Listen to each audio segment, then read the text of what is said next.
നമസ്കാരം. മലയാളി വാർത്തയിലേക്ക് സ്വാഗതം. കേരളത്തിലെ മുഖ്യമന്ത്രി ചർച്ച, പ്രതിപക്ഷ ചർച്ചയൊക്കെ ഇവിടെ പുരോഗമിക്കുകയാണ്. ഇനി നമ്മൾ പോകുന്നത് ബംഗാളിലേക്കാണ്. ബംഗാളിലെ സ്ഥിതിഗതികൾ നാടകീയമായ ഒരു സ്ഥിതിഗതികളാണ്. അതിനിടയിൽ ഒരു കൊലപാതകവും കൂടി നടന്നിരിക്കുകയാണ്. അപ്പോൾ അതെ, അതായത് ഇപ്പോൾ കഴിഞ്ഞ ദിവസം സുവേന്ദിന്റെ PA കൊലപ്പെടുത്തിയിരിക്കുന്നു. അപ്പോൾ കാര്യങ്ങളൊക്കെ കൈവിട്ടു പോകുന്ന തരത്തിലാണോ? എന്താണ് അവിടുത്തെ സ്ഥിതി? അയ്യോ, ഇപ്രാവശ്യം 2 കൊലപാതകം ഉണ്ടായിരുന്നു. കഴിഞ്ഞ വർഷം 28 കഴിഞ്ഞ നിയമസഭാ തെരഞ്ഞെടുപ്പിൽ. ഇപ്രാവശ്യം കേന്ദ്രസേന നല്ല രീതിയിൽ വിന്യസിച്ചിരുന്നത് കൊണ്ട് വലുതായിട്ട് കുഴപ്പമൊന്നും ഉണ്ടായില്ല. ഇതും പറഞ്ഞുകൊണ്ട് ഞാൻ ഒരു സംഭാഷണം പറയാം. ബംഗാളിൽ കേട്ട ഒരു സംഭാഷണം കൽക്കത്തയിലെ. ബമോറ ഏഖോർ ജയശ്രീ രാമ ബോൾത്തെ ഗുരു ഹോയ് ഗച്ഛേ. നല്ല മനസ്സിലായോ? പേടിക്കണ്ട. പറഞ്ഞിരിക്കുന്നതിൻ്റെ അർത്ഥം, അയ്യോ ബംഗാളിൽ ഇപ്പോൾ മാർക്സിസ്റ്റുകാർ പോലും ജയ് ശ്രീറാം എന്ന് വിളിച്ചു തുടങ്ങിയിരിക്കുന്നു. 2 നാട്ടുകാർ തമ്മിൽ പറയുന്ന ഒരു സംഭാഷണമാണ്. ശരിക്കും നടന്ന കൽക്കട്ട നഗരത്തിൽ ജയ് ശ്രീറാം വിളികൾ വീണ്ടും മുഴങ്ങിയിരിക്കുന്നു. ഇത് വിളിച്ചാൽ പേടിയാവും. ജയ് ശ്രീറാം വിളിക്കുന്നവരെ തട്ടുമായിരുന്നു അവിടെ. ഇപ്പോൾ CPM-കാർ പോലും ജയ് ശ്രീറാം വിളിച്ചു തുടങ്ങി എന്ന് പറഞ്ഞാൽ അവർക്ക് പേടിയില്ലാതായി എന്നതിൻ്റെ അർത്ഥം. CPM-കാരവിടെ പ്രവർത്തിക്കാതിരുന്നതിൻ്റെ കാര്യം എന്തെന്നറിയോ? CPM-കാരുടെ കംപ്ലീറ്റ് CITUവിൻ്റെയും കംപ്ലീറ്റ് ഓഫീസുകൾ തൃണമൂൽ ഗുണ്ടകൾ വന്ന് പിടിച്ചടക്കി തൃണമൂലിൻ്റെതാക്കി മാറ്റി. ഇപ്പോൾ ഈ BJP ജയിച്ചു എന്ന് പറഞ്ഞതിന് ശേഷമാണ് CITUവിൻ്റെയും CPM-ൻ്റെയും ഒക്കെ ഓഫീസുകൾ അവർ തുറക്കാൻ ധൈര്യം കാണിച്ചത്. CPM-കാരെ കൊന്നിട്ടുണ്ട്, തൃണമൂൽക്കാർ. ഒരക്ഷരം മിണ്ടാൻ പറ്റിയിട്ടില്ല അവിടുത്തെ CPM. അനങ്ങിയിട്ടില്ല. പിടിച്ചെടുത്തില്ല. ഓരോന്നായിട്ട് ഇനി പിടിച്ചടക്കും. ഇവിടുത്തെ പരിപാടി അങ്ങനെ. ഇനി ഇതിൻ്റെ ഗുണ്ടകൾ, ഇതാണ് BJPക്ക് വലിയ തലവേദനയാകാൻ പോകുന്ന ഈ ഇതുവരെ തൃണമൂലിൻ്റെ ഗുണ്ടകളായിട്ട് നടന്ന ഗുണ്ടകൾ മുഴുവൻ. അതിൽ ഈ ഇസ്ലാമിസ്റ്റുകളൊക്കെ ബംഗ്ലാദേശിലേക്ക് പേടിച്ചു പോയി. അല്ലാത്തവരൊക്കെ കയറി BJPയിൽ വന്ന് നിന്നിറങ്ങി ഗുണ്ടായിസം കാണിക്കാൻ തുടങ്ങും. അവരെ നിയന്ത്രിക്കുക എന്നുള്ളതാണ് പുതിയ ഗവൺമെൻറ്റിൻ്റെ മുമ്പിലുള്ള വലിയ വെല്ലുവിളി. അതുകൂടാതെ ഒരു വലിയ വെല്ലുവിളി റൈറ്റേഴ്സ് ബില്ലിംഗ് എന്ന് പറഞ്ഞാൽ നബന്ന എന്നാണ് അവിടുത്തെ സെക്രട്ടേറിയറ്റിൻ്റെ പേര്. നമ്മുടെ ഹജൂർ കച്ചേരി എന്ന് പറയുന്ന പോലെ നബന്ന എന്നാണ് അവിടെ അറിയപ്പെടുന്നത്.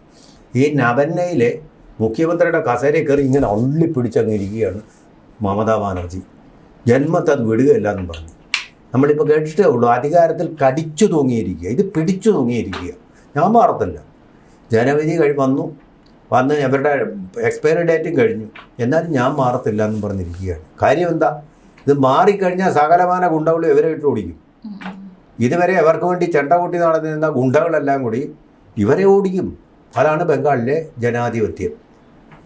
ഇനിയിപ്പോൾ ഇതാ നമുക്കൊരാശ്വാസമുള്ളത്, ഇപ്പോൾ ഇവിടെ വന്ന് ഈ സമാധാനം സ്ഥാപിച്ച മരണത്തിൻ്റെ നിരക്ക് എണ്ണം 28-ൽ നിന്ന് 2 കുറച്ച, അക്രമങ്ങളുടെ എണ്ണം വ്യാപകമായി കുറച്ച, റീപോളിൻ്റെ എണ്ണം 1 മാത്രം തീർത്ത, അതായത് ഒരു മണ്ഡലത്തിൽ, ഇനിയിപ്പം എല്ലാം ആയിട്ടില്ല, ഒരു മണ്ഡലത്തിൽ ഇനി റീപോളിംഗ് നടക്കുകയാണ്, ഫലം അപ്പോഴേ അറിയും, ആക്കി തീർത്ത കേന്ദ്രസേനയാണ് ഇതിലെ ഏറ്റവും വലിയ തിളക്കമാർന്ന തെരഞ്ഞെടുപ്പിലെ സൂര്യോദയം. പിന്നെ ഇലക്ഷൻ കമ്മീഷൻ സ്റ്റഡിയായിട്ടും സ്റ്റേണായിട്ടും നിന്നു. ഇതിൻ്റെയൊക്കെ ഫലമായിട്ടാണ് ശരിയായിട്ടൊരു തെരഞ്ഞെടുപ്പ് ഇപ്പോഴാണ് നടക്കുന്നത് അവിടെ. മമത 15 വർഷത്തിനിടയിൽ. അതിനു മുമ്പും ചൊവ്വ നടന്നിട്ടില്ല. ജ്യോതി ബാസുവിൻ്റെ കാലത്ത് ഇതേ ഗൂണ്ടകൾ തന്നെ ബൂത്തുകൾ പിടിക്കുകയും CPM അല്ലാതെ ആർക്കെങ്കിലും വോട്ട് ചെയ്താൽ നിന്നെയൊക്കെ തട്ടിക്കളയുമെന്ന് ഭീഷണിപ്പെടുത്തുകയാണ് CPM അവിടെ ജയിച്ചിട്ടുള്ളത്. തീർന്നില്ല. അതിനു മുമ്പ് സിദ്ധാർത്ഥ ശങ്കർ റേയുടെ ഭരണമായിരുന്നു. ആ കാലഘട്ടത്തിൽ ഇതേ ഗൂണ്ടകൾ തന്നെയാണ് സിദ്ധാർത്ഥ ശങ്കർ റേയോട് ഒപ്പം ഗുണ്ടായിസം കാണിച്ചുകൊണ്ട് CPM-നെ ഒതുക്കി തീർത്തതെന്ന് TMC ഇല്ല. അതാണ് അതിൻ്റെ നീണ്ട ചരിത്രം. അപ്പോൾ ഇപ്പോഴത്തെ വലിയൊരു പ്രശ്നമായിട്ട് മമതാ ബാനർജി കൊണ്ടു നടക്കുന്ന, അവരവിടെ നിന്ന് ഇറങ്ങിക്കഴിഞ്ഞ് കഴിഞ്ഞാൽ ഗുണ്ടകൾ അവർക്കെതിരെ തിരിയും. സകലമാന ശക്തിയും തീരും. ഗാന്ധീപം കയ്യിലില്ലാത്ത അർജുനൻ്റെ അവസ്ഥയിലായി തീരും. മനസ്സിലായില്ലേ? അത് പേടിച്ചാണ് ഈ കസേര വിട്ടിറങ്ങാത്തത്. കസേരയിൽ നിന്ന് ഇറങ്ങിയാൽ വിലയില്ല, അല്ലെങ്കിലും വിലയില്ല. എക്സ്പയറി പോയി കഴിഞ്ഞു. ഇത് പുതിയ ഗവൺമെൻറ് ഇപ്പോൾ പുതിയ മുഖ്യമന്ത്രിയെ തിരഞ്ഞെടുക്കും. 9-ാം തീയതി അന്തസ്സായിട്ട് ആ മുഖ്യമന്ത്രി അധികാരത്തിലെത്തുകയും ചെയ്യും. അള്ളിപ്പിടിച്ച് അവിടെ ഇരുന്നാൽ പിടിച്ചവരെ ജയിലിലിടുകയും ചെയ്യും. അല്ലെങ്കിൽ തന്നെ അവരുടെ ഓമന ആയിട്ടുള്ള അഭിഷേക് ബാനർജിയെ അറസ്റ്റ് ചെയ്യാനുള്ള എല്ലാ നടപടികളും ആരംഭിച്ചു കഴിഞ്ഞിട്ടുണ്ട്. വൻതോതിൽ അഴിമതി നടത്തിക്കൊണ്ട് നടന്നിരുന്ന മമതാ ബാനർജിക്ക് വേണ്ടി എല്ലാ അഴിമതിയും നടത്തിയിരുന്ന അനന്തരവനാണ് ഈ അഭിഷേക് ബാനർജി. അയാളെ തൂക്കാനുള്ള എല്ലാ ഏർപ്പാടുകളും ചെയ്തിട്ടുണ്ട്. ജയിലാണ്. ഇതൊക്കെ പേടിച്ചാണ് ഈ മമതാ ബാനർജി അധികാരത്തിൽ കടിച്ചു നോക്കുന്നത്. അതിൻ്റെ ഒരു അർത്ഥവും ഇല്ല. ഭരണഘടന അനുസരിച്ച് കാര്യങ്ങൾ നടത്തും. ഇവരിപ്പോൾ സുപ്രീം കോടതി കേസ് കൊടുക്കുന്ന ക്രമക്കേട് നടന്നു. രാഹുൽ ഗാന്ധി അതിനെ സപ്പോർട്ട് ചെയ്യുന്നുണ്ട്. അങ്ങനെയാണെങ്കിൽ ഞാൻ പറയുന്നത് കേരളത്തിൽ ക്രമക്കേട് നടന്നു. അതുകൊണ്ടാണ് വി ഡി സതീശൻ്റെ പ്രതിപക്ഷം നയിച്ച UDF ഇത്രയും വോട്ട് കിട്ടിയത് ഞാൻ പറയും. ഞാനും പറഞ്ഞാൽ മതിയല്ല ക്രമക്കേട്. എവിഡൻസ് എവിടെ ക്രമക്കേട് നടന്നു എന്നുള്ളതിന്? ഒറ്റ എവിഡൻസും ഇല്ല. ഇതെല്ലാം കോടതിയും പരിശോധിച്ച് ഇലക്ഷൻ കമ്മീഷനും പരിശോധിച്ച് ഇതിലൊന്നും ഒരു കാര്യമില്ല. തോറ്റ് കഴിയുമ്പോൾ എൻ്റെ കുറ്റം കൊണ്ടല്ലെന്ന് പറയുക എന്ന് പറയുന്ന ഒരു ഭീരുത്വമാണ്. ആ ഭീരുത്വമാണ് അവർ കാണിച്ചുകൊണ്ടിരിക്കുന്നത്. അപ്പോൾ ഇങ്ങനെ നടക്കുന്ന ഒരു ഏറ്റവും വലിയ ഭൂരിപക്ഷം നേടി 207 സീറ്റുകളാണ് കൂടുതലായിട്ട് നേടിയത്. ഒരു ഒറ്റ കക്ഷിയുടെയും സഹായമില്ലാതെ BJPക്ക് അവിടെ ഭരിക്കാവുന്ന സാഹചര്യമുണ്ട്.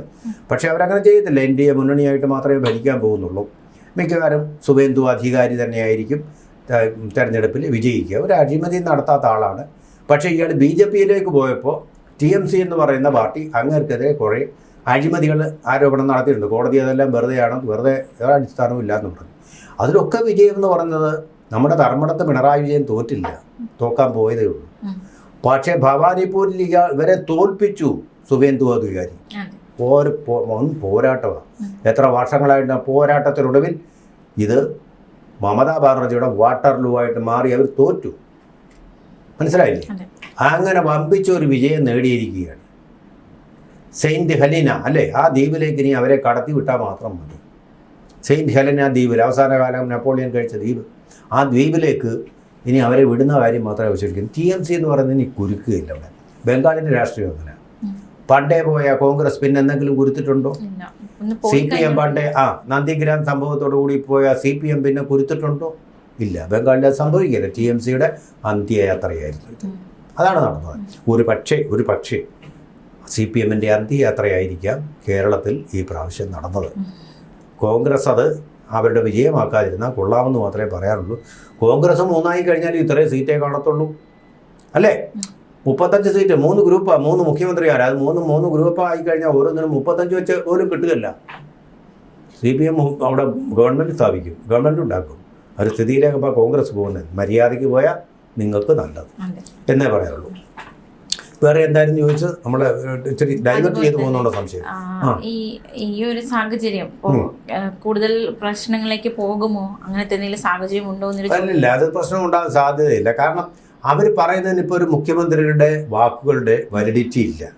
മുഖ്യമന്ത്രി കസേര ഞാൻ കയറിയിരുന്ന ഞാൻ മുഖ്യമന്ത്രിയാവൂ? ഇല്ല. ഇപ്പോൾ തീരുമാനമാണ് സതീശൻ പോയി ഞാനാണ് മുഖ്യമന്ത്രി എന്ന് പറഞ്ഞിരുന്നത്. അതിന് എളുപ്പമായിരുന്നല്ലോ. 3 പേരും കൂടി ഓട്ട മത്സരത്തിൽ ജയിക്കുന്ന ആൾ മുഖ്യമന്ത്രി കസേരയിൽ കയറി സെക്രട്ടറി എല്ലാം ഇരുന്നാൽ മതിയല്ലോ. എന്തിനാ പിന്നെ ചർച്ച? ഇതാദ്യം ഗവർണർ എന്ന് പറയുന്ന സംവിധാനമുണ്ട്, അയാൾ അംഗീകരിക്കണം. അതിനുശേഷം സത്യപ്രതിജ്ഞ ചെയ്യണം. എന്നാൽ മമതാ ബാനർജി നേരത്തെ മുഖ്യമന്ത്രി ആയിരുന്നതുകൊണ്ട് തീർന്നു? അല്ല. നമ്മുടെ തെരഞ്ഞെടുപ്പിൻ്റെ ചട്ടങ്ങളനുസരിച്ച്, മനസ്സിലായില്ലേ, ജനപ്രാതിനിധ്യ നിയമം അനുസരിച്ച് പുതിയ സഭ ഭൂരിപക്ഷത്തോടു കൂടി വന്നു കഴിഞ്ഞാൽ അവർ ക്ലെയിം ചെയ്യും. ആ ക്ലെയിം ചെയ്യുന്ന ആൾക്ക് തെരഞ്ഞെടുപ്പ് കഴിഞ്ഞാൽ ഉള്ള പ്രക്രിയ ഇതാണ്. ആ ക്ലെയിം ചെയ്യുന്ന ആൾക്ക് ഗവർണർ പിന്നെ അധികാരത്തിൽ വരാൻ അനുമതി കൊടുക്കും. അനുമതി ആദ്യം കൊടുക്കണം, എന്നിട്ട് അധികാരത്തിലേറും. അതാണ് വാലിഡ് ആയിട്ടുള്ള വാലിഡ് എന്ന് പറഞ്ഞാൽ സാധുവായിട്ടുള്ള ഒരു ഗവൺമെൻറ്. അല്ലാത്ത ഗവൺമെൻറ് ഇപ്പോൾ അത് വഴിയെ പോകുന്ന സെക്രട്ടേറിയറ്റിന് മുമ്പിൽ കൂടെ പോകുന്ന ഏത് പ്രാന്തനും കയറി അധികാര കസേര മുഖ്യമന്ത്രി ഇല്ലാത്ത സമയത്ത് കയറിയിരിക്കാം, മുഖ്യമന്ത്രി ആകുമോ? അതുപോലുള്ളൊരു ഭ്രാന്താണ് ഇപ്പോൾ മമതാ ബാനർജിക്ക്.